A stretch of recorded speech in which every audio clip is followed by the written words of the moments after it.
Now, if you go off with a female, though, and you did oral sex or attempted oral sex the night before, but the following day you're doing something a little different, and she never told you she was waiting for marriage before sex. She did say something about her dad trying to molest her, but what does that mean? You don't know. I don't know. So, I didn't think she was opposed to sex either. And I'm trying to explain to Sheena, I was simply confused about how you felt about it. Not trying to rape you per se. But another thing I can honestly tell you is if you told me you were waiting for marriage, I like with Lisa, no, only when it is the oral and not vaginal sex. Is all I can tell you. But I didn't know just because you're going out to church how you felt about it on our date. And I'm not meaning to laugh at your naivete. It's just as much mine as it is yours. Right. That's what I mean too. That you needed to tell me that, right? Could be your miscommunication there, and my miscommunication is that I was open to full sex with you, right? Not just oral. But see, I don't know what happened in your mind, Sheena. I can't read it. Not even one of the two witnesses can read your mind. If you're acting like you're in the oral or sex, the key difference is what?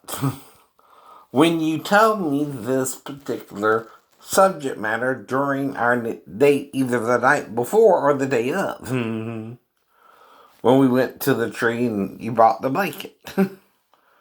But see, we're not in America, but Europe. They have like sex laws too, right?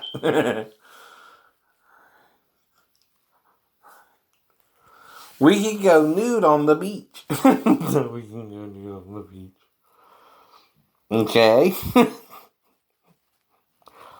That's why I didn't know your stance or think I had to ask, though, either. But like I said, naivete means neither one of us knew how the other exactly felt on the subject of premarital sex. You no more asked me about how you felt about it than I asked you how you felt about it. That's still a miscommunication there between both of us equally. And I'm laughing at my stupidity and not thinking I had to ask you, right? Because you're 19 and you went off with me all into what I did with you. So I'm not trying to say, okay, I do this all the time either with every girl I'm with. And I know you can't have sex in a restaurant. I told you that before. I know never try. I know. But I don't know the women. And I'm not going to have sex with someone unless it's in the privacy of a bathroom stall, even. I've seen that in movies before, too, you know what I mean? But the girl has to what? Walk with you to the bathroom, right. Have sex with me in the bathroom, and then we go back to doing what we were doing, too.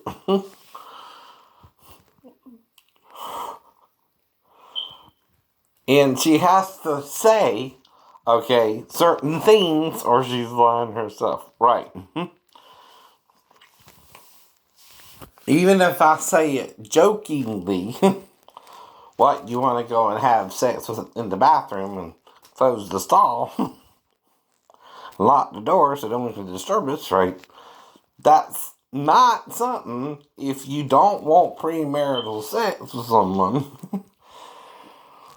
you don't ask or answer yes or no to. Right.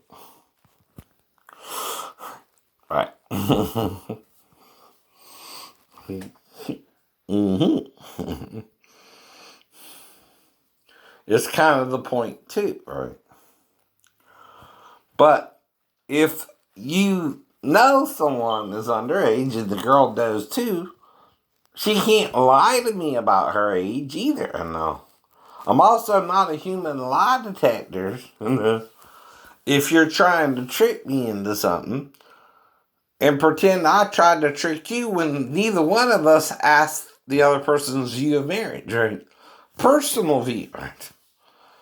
Okay, I know some churches, most all of them teach waiting for sex until you are married. But I also know, despite that predict, most people in the church are doing what? Having premarital sex anyway. Why? It's the famous adage, don't tell someone not to do something because that's the first thing they're going to do is ignore your ass. Because they don't believe you, they'll die and go to hell. And they're not dying and going to hell any more than you. If you legally married someone or not, is dying and going to hell. Death is the hell. Death is the grave. I know it is. For every human being, except one, Jesus Christ. And why he forgave them, for they knew not what they were doing. Not because he was a perfect man, not because he didn't marry in Canaan to Mary Magdalene, not because he might not have had 7 other lovers, which Peter didn't want you to know. By the way, I know.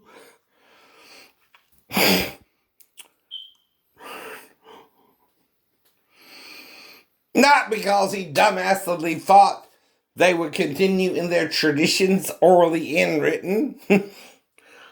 Right? Mm-hmm. Whatever. But even Isaac took Rebekah into his mother's tent and laid with her, mommy issues and all that. Replace one mommy with a wife. Right. Mm-hmm. You want to treat you like she's your mom.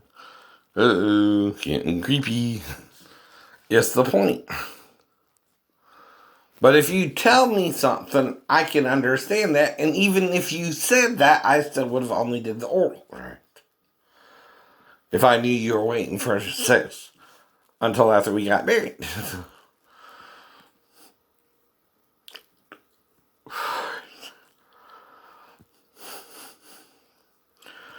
Now, some of the things may have been sarcasm or might have been not Jimmy. I don't know.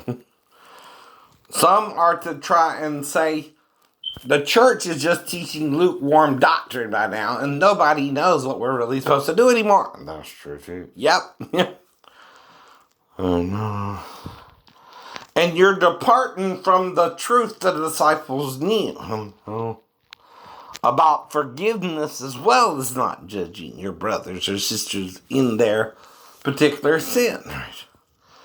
Now, when Ananias and Sapphira fell down dead, why did they do so? Because Peter made them think they blasphemed against the Holy Ghost and lied to it. Right. Which is the only sin in the New Testament you can't be forgiven of. Right. No. Yep. Because they held back a part of the bunny. When people now can do that all the time. They don't drop down dead anymore, Peter, do they? No. Mm-hmm. Even if you don't give 10% to the church, you're not going to fall down and drop down dead, idiot. But, right. Why did they, though? Because they thought they blasphemed the Holy Ghost and died of a heart attack.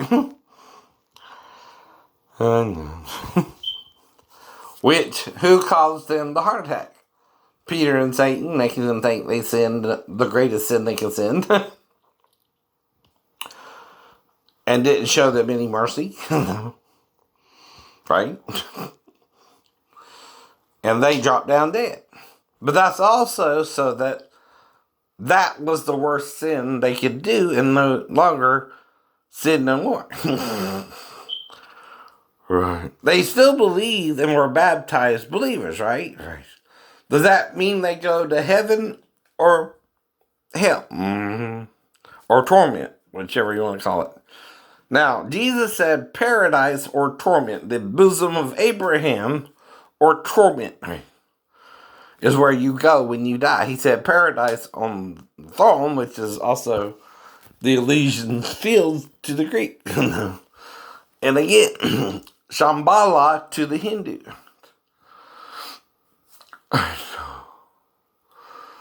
And so on and so forth.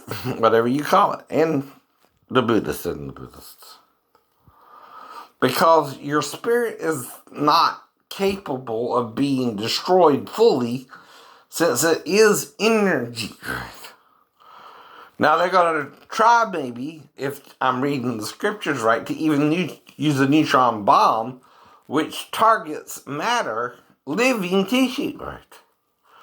But that still won't necessarily kill the soul, but it's not no excuse to use that kind of weapon against your fellow human beings unless you're totally batshit. That's all I can say about it. Mm-hmm. Or nuclear warheads. You don't know how much damage all this is causing to us on there. Right? So they weren't also testing nuclear weapons, which could also help with the CFCs as well. Right, Neil deGrasse? Right. That wasn't with the CFCs. Mm-hmm. Also helping deplete the ozone layer quicker. All I'm saying is cause and effect, everyone. But right. Mm-hmm. But see, I didn't know the whole story until I saw it with that program. Either. Right.